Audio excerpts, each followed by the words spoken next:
This is Streamline News for Monday, December 12, 2011, brought to you by SwimOutlet.com, the web's most popular swim shop. We saw some fast swimming from meets around the world this weekend, but let's start at the U.S. Naval Academy in Annapolis, Maryland, where Allison Schmitt won the 50, 100, 200, and 500 freestyles and the 100 fly. Schmitt clocked 141.90 in the 200 free, the third fastest time ever behind Dana Vollmer and Natalie Coughlin, lowering her lifetime best of 142.08 from NCAA's. And she also clocked a fast 4:35 flat in the 500 free. Michael Phelps won the 100 and 200 free, 100 and 200 back, and 200 and 400 IM. None of his times were close to his lifetime best, but he did tell his fans via Twitter that it was the final short course yards meet of his career. Also in Annapolis, Germantown swimmer Arthur Frailer bagged the distance trifecta with his 1,000 time of 8:52.88, moving him into the top 10 all time. The future of backstroke in the United States looks very promising after some extremely fast short course yards racing this weekend.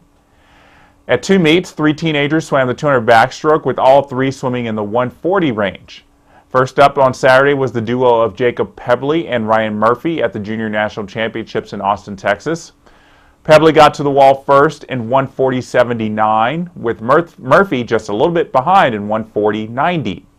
Murphy is only 16 years old, so he was rewarded with a national age group record for the 15 to 16 age group, a record that Pebley once owned.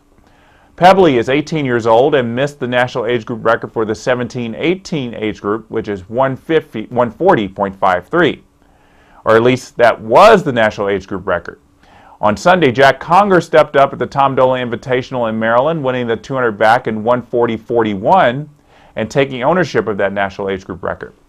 Just for comparison's sake, those times by Conger, Pebley, and Murphy beat the third place time from last March's 200 back final at the NCAA's. Pebley will be a freshman next year at Berkeley, while Murphy and Conger will be high school seniors next fall.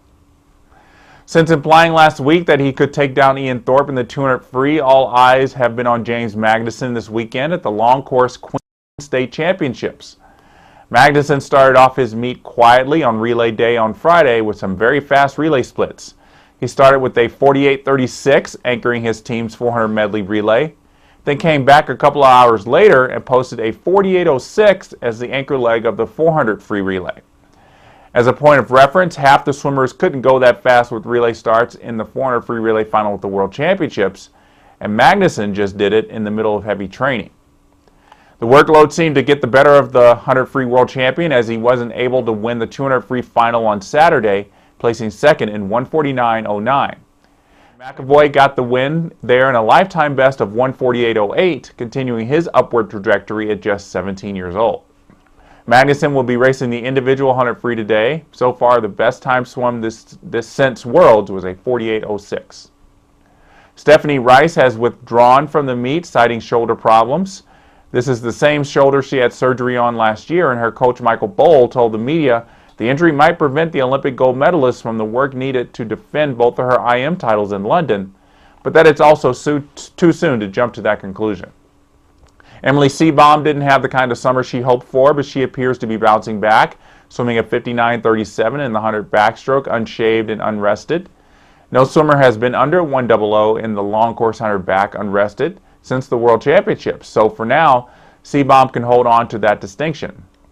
Seebohm also swam a 2:13.37 in the 200 IM, an event which will be tough for the Aussies, as Rice and Alicia Coutts also will be vying for one of those two spots on the Olympic team.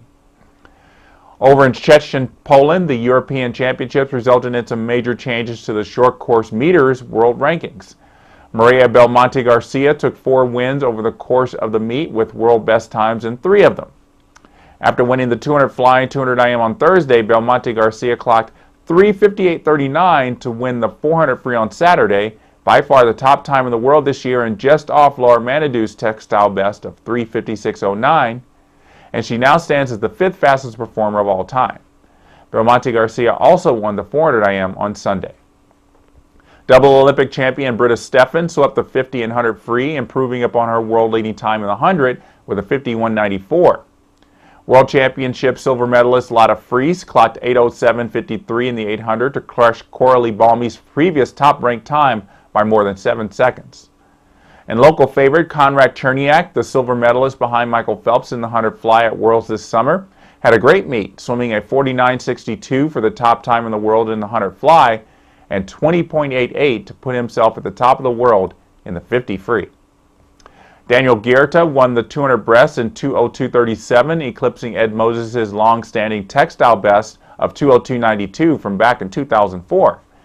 And Swimming World's European Male Swimmer of the Year, Alexander De La Owen, took down a close field in the 100 breast to win in 57.50.